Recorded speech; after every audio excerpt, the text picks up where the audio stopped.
y quiero dar las gracias al Consorcio de Universidades, muy puntualmente a la UES por esta bienvenida, que estoy seguro que generará muchísimos aportes. Inteligencia artificial, ciudadanía y democracia, implicaciones y desafíos para el cono suramericano, responde a una investigación que ya viene desde hace algunos años. Justamente tengo presencia acá con la profesora Jackie Guerrero, con quien hemos trabajado en algunos temas relacionados a esta temática. Y básicamente, entre las principales preguntas que se desarrollaron en torno a esta investigación, muy puntualmente parte, ¿qué debe hacer el Estado para empoderar al ciudadano en democracia mediante el uso de la inteligencia artificial? Y muy puntualmente se proponen 3 líneas discursivas desde las cuales parte esta investigación. La sociedad, especialmente en el cono suramericano, enfrenta riesgos y amenazas en torno al desarrollo acelerado y uso indiscriminado de la inteligencia. 2, la inteligencia artificial es una herramienta estratégica para consolidar la democracia en términos de ciudadanía. Y 3, los estados necesitan regulaciones jurídicas y políticas públicas orientadas a la intervención social de la inteligencia artificial para potenciar la democracia. Quiero agradecer a quienes tuvieron la idea de juntarme con estos 3 maravillosos investigadores, porque justamente se alinea lo que se ha logrado evidenciar tras esta revisión de varios documentos latinoamericanos. Entonces, ¿cuál es la problemática? Muy puntualmente, tenemos un acelerado desarrollo de la inteligencia artificial. Esto nos plantea una serie de oportunidades y riesgos basados en 3 características observables en esta investigación. Una velocidad en la innovación exageradamente alta, una expansión transversal y el impacto exponencial. Esto básicamente porque la inteligencia artificial ya no se limita a la informática, sino que ha trascendido a otros espacios, a otros momentos, a otras variables de los estudios, ¿no? Derecho, educación, seguridad política. Si analizamos el PDF de los paneles, tenemos de todo: educación, salud, diferentes áreas dentro de las ciencias, dentro del saber. Y esto genera impactos, entre otras cosas, hacia los derechos, libertades, seguridad y gobernanza, lo que, si me permiten hacer una analogía en términos de variable dependiente e independiente, significa que este acelerado desarrollo de la inteligencia artificial va a impactar, está impactando, ha venido impactando la ciudadanía y con ello la democracia. Ahora bien, bajo este sentido, ¿no es cierto?, nuestro Congreso tiene 2 enfoques muy puntualmente: la ética y la responsabilidad. ¿Pero sobre la base de qué? Muy puntualmente se plantean estos 3 conceptos, no quiero profundizarlos mucho, pero al menos es importante tener en cuenta la ciudadanía, ¿no es cierto?, como este estatus que nos otorgan a nosotros como personas una serie de derechos, ¿no es cierto?, dentro de un Estado. La democracia, muy puntualmente, como este mecanismo a través del cual nosotros interactuamos con motivo de lograr justamente el desarrollo, el buen convivir, el orden, el control dentro de una sociedad. Y la inteligencia artificial, que tomé el concepto más tradicional de McCarthy, básicamente en términos de esta ciencia e ingeniería de fabricar máquinas inteligentes, ¿no? Es decir, que a través de estos procesos vamos a orientar un replanteamiento del pensamiento humano. Las posibles variables de interés afectadas, al menos hablamos de derechos, deberes, participación, representación, democracia representativa, participativa, y algo que también lanzo por ahí una primicia: nuestra profesora acá está investigando y está creando el concepto de ciudadanía digital, algo que espero que pueda ser en su debido momento también compartido en uno de estos eventos. Y la inteligencia artificial, muy puntualmente datos, algoritmos y decisiones automatizadas. Ahora bien, se logró revisar más de 40 documentos de estudios de desarrollo aquí en Latinoamérica, dentro de los cuales podemos encontrar Brasil, Argentina, Chile, en los cuales hay como un poco más de espacio desde hace algunos años atrás en términos de desarrollo de este tipo de investigaciones, y se encontraron al menos 4 categorías amplias de riesgos y amenazas relacionadas con la manipulación de datos y elecciones. Creo que fue muy amplio el panel en esos temas, pero al mismo tiempo en brechas tecnológicas en el cono sur, y considero que en términos de política pública este es uno de los factores más transversales que altera y afecta la ciudadanía y con ello la democracia. Ahora bien, esto en términos ya un poco más orientados a la orientación, más orientados a la perspectiva del derecho desde una lógica aplicada ya a la realidad de la política pública, nos hace centrarnos en estos riesgos que son definidos en términos de la privacidad y de los derechos humanos. Vigilancia masiva, filtración de datos personales, discriminación algorítmica. Me encantó muchísimo tu estudio de los impactos en la mujer y la inteligencia artificial, porque evidentemente el algoritmo te orienta justamente a eso, porque ya existe toda una predeterminación, ¿no es cierto? Hay una formulita matemática, 1 más 1 es 2, y la empiezan a condicionar, y básicamente el algoritmo ya piensa. Y otro riesgo y amenaza es la dependencia tecnológica del norte global, que también me lo dijeron hace un momento. Y evidentemente esto es uno de los riesgos que se enfrentan. Hay países como Brasil, que ya han empezado como a intentar desarrollar tecnología, creo que ya la tienen. Sin embargo, aún así esa tecnología está en dependencia. Ya que hay varios procesos, yo sé que no hay mucho tiempo, y me encantaría nombrar tantos autores, pero ya se observa en términos, ¿no es cierto?, de los procesos de innovación, una serie de correlaciones y de codependencias existentes, no solo entre el norte-sur, sino inclusive entre el mismo norte, ¿ya? O sea, tenemos que se produce en un país los chips, en otro país se produce, y en otro país se produce, y en otro país se produce. Por lo tanto, la capacidad de interconexión es altamente propositiva, por un lado sí, porque tenemos un teléfono de alta tecnología que nos permite llamar a Hong Kong, donde se produjo tal vez los procesadores, pero al mismo tiempo eso nos genera muchísima dependencia. Y evidentemente en el sur no somos tan desarrollados en ciertos campos tecnológicos que apenas estamos orientándonos a investigar, o, no sé, yo creo que hay mucho interés por un lado, pero por otro lado en términos de capacidades aún estamos en vías de desarrollar esos instrumentos, de desarrollar esos espacios.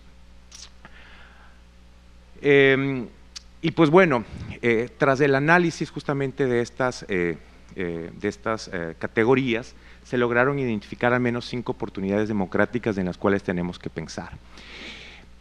Si bien es cierto, este es un congreso sobre derecho, creo que el derecho, justamente conversábamos hace un momento con una gran colega, profesora también, que el derecho está relacionado con la teoría política, con la ciencia política. No podemos dejar de pensar que la política pública se va por la izquierda y el derecho se va por la derecha.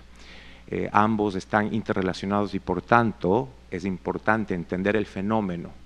¿Ya? Si bien es cierto, tenemos problemáticas que nacen del derecho, y nacen de la economía, y nacen de la sociología, y nacen hasta de la religión quienes somos creyentes, no menos es cierto que eso responde a un fenómeno que puede ser o natural o antrópico.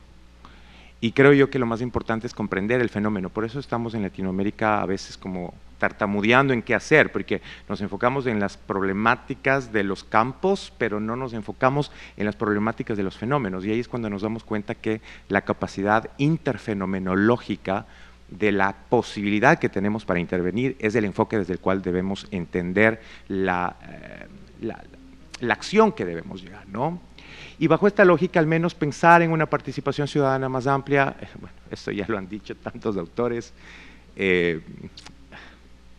hay que seguir trabajando en ello, ya hay que pensar qué podemos hacer en términos no solo de la normativa, sino inclusive de la política pública. Transparencia y rendición de cuentas, necesitamos trabajar en ello. O sea, hay que generar mecanismos de política pública, pero con un buen sostén jurídico, es decir, la norma tiene que apoyar esto. Educación cívica, información accesible, creo que esto es algo muy importantísimo que muchísimo en Latinoamérica se deja por detrás. Pensamos que sí, la educación está basada en el 1 más 1 es 2, en saber quién fue Cristóbal Colón, no sé, cosas por el estilo, pero ¿y qué hacemos en términos de la actuación, ¿no es cierto?, en el desarrollo de la sociedad y cómo eso motiva el desarrollo de la democracia y con ello el fortalecimiento de la ciudadanía? Movilización social y activismo digital, se habla mucho de la alfabetización digital, y yo creo que eso es muy importante, pero eso tiene que estar relacionado, según esta investigación, con la educación cívica, inclusive con la transparencia y la rendición de cuentas. Finalmente, la innovación en los procesos electorales. Creo que es muy importante comprender que existen una serie de tecnologías emergentes que están asociadas a los mecanismos que nosotros pensamos o deberíamos pensar en términos de lograr fortalecer la democracia y la ciudadanía. Evidentemente hay una serie de mecanismos, ya se habla de que ahora votamos electrónicamente, ingresamos en los sistemas, ¿no es cierto?, hacemos el clic y con ello ya damos nuestro voto, pero va mucho más allá, porque tiene que ver con la lógica de la efectivización del control ciudadano, ¿no?, y de la participación con ello. Hay ciudades un poco más dinámicas en el mundo, y pido que me den un minutito para concluir, que ya lo hacen. Por ejemplo, en la Federación Suiza, ¿no? O sea, hay ciudades tan pequeñas, no tan pequeñas, como Berna, para temas muy importantes, todos empiezan a participar y todos hablan, y qué bonito. Yo viví una temporada en Ámsterdam y es loquísimo, porque yo, sin ser ciudadano, pero vivía, me llegó a mi teléfono como, ay, usted vive aquí, usted, opine, ¿qué quiere? Y yo como, ok. Y claro, ¿no?, en neerlandés, que yo poco en ese entonces hablaba, pero qué interesantísimo que te llegue a tu teléfono un mensaje de la municipalidad a decir, oiga, ¿qué opina usted de esto que queremos hacer? O sea, a mí me parece maravilloso. Finalmente, para regulación y gobernanza, pensar en la necesidad de marcos normativos claros. No quiero profundizar. Les puse mucha información por si quieren tomar fotos, ¿sí? Si quieren compartir, que les comparta, lo puedo hacer. Tenemos gobernanza multinivel, eso es algo que se ha logrado muchísimo. Romper el esquema a través de estas tecnologías disruptivas, porque evidentemente antes era como tenías que seguir un canal, pero ahora esos canales cada vez son mucho más multicompetentes, tenemos diferentes formas de acceder. La protección de derechos digitales, creo que eso es muy importante, y eso se lo ha dicho a lo largo de todos los eventos, de todas las charlas, justamente porque necesitamos regular qué es lo que está pasando, y sobre esa base de la regulación, inclusive, generar un impacto en los modelos de gobernanza que tienen los estados, ¿no? El derecho a la privacidad, protección de datos personales, información veraz, no manipulada, derechos políticos. Transparencia y ética en la inteligencia artificial, hay que educarnos. O sea, no podemos pensar de que cualquier información es accesible porque sí. Hace un momento hablábamos con algunos investigadores y no sé, yo tengo en mis clases, con mis alumnos, tengo usualmente la costumbre de plantear las dos opciones, al menos el sí y el no, porque el mundo es dicotómico. Ahora, que no me guste el sí, que me oriente más por el no o al revés, eso es algo muy importante. Sin embargo, en términos de la ética necesitamos generar un camino súper orientativo con motivo de nosotros poder evitar cualquier problemática. Finalmente, participación ciudadana en la regulación, esto básicamente desde una lógica mucho más práctica. En conclusiones fáciles, la inteligencia artificial y la tecnología presentan oportunidades como riesgos, mayor participación, pero si no hay regulación y la gobernanza es escueta, problemas y problemas. Existe dependencia tecnológica del norte global, los derechos humanos y la privacidad están en juego, regulación y gobernanza son fundamentales, estos tienen que ir de la mano alineada, y yo creo que en Latinoamérica el mayor riesgo es que nuestro sistema de partidos políticos es un caos. Si un partido político va en contra del otro, el otro en contra del otro, y no se ponen a sentarse un momentito y generar una política de Estado. Fomentar marcos, y como recomendaciones, fomentar marcos normativos claros y adaptativos, impulsar educación digital y cívica, promover una gobernanza inclusiva en diferentes niveles, y tenemos niveles y tenemos dimensiones, ¿no? Impulsar autonomía tecnológica local, garantizar la transparencia y la ética en la inteligencia artificial y fomentar cooperación internacional. Hace poco estuve colaborando en el Ministerio del Interior y justamente fue maravilloso cuando se pensaba en la política, en la policía latinoamericana. Pero para ser policía latinoamericana necesitamos desarrollar esto, señores, señoras, a ver, señoritas, señoritos, señoras y señores, para ser inclusivo, ¿no? Y bueno, y señor, y señoris, no sé. ¿Por qué? Porque si no tenemos capacidad de articularnos, pues simplemente no vamos a lograr generar un impacto realmente significativo, y era lo que hablábamos hace un momento, ¿no? Porque lamentablemente no existe posibilidad si no existe cooperación y coordinación, al menos a nivel internacional. Los delitos son pasan, evolucionan. Y además el tiempo es aún más rápido, ¿no? Yo siempre hablo, estuve el año pasado en un congreso en España y yo decía que en Latinoamérica deberíamos pensar en la normativa prospectiva, crear leyes prospectivas que atiendan a los fenómenos que sabemos que van a evolucionar el día de mañana.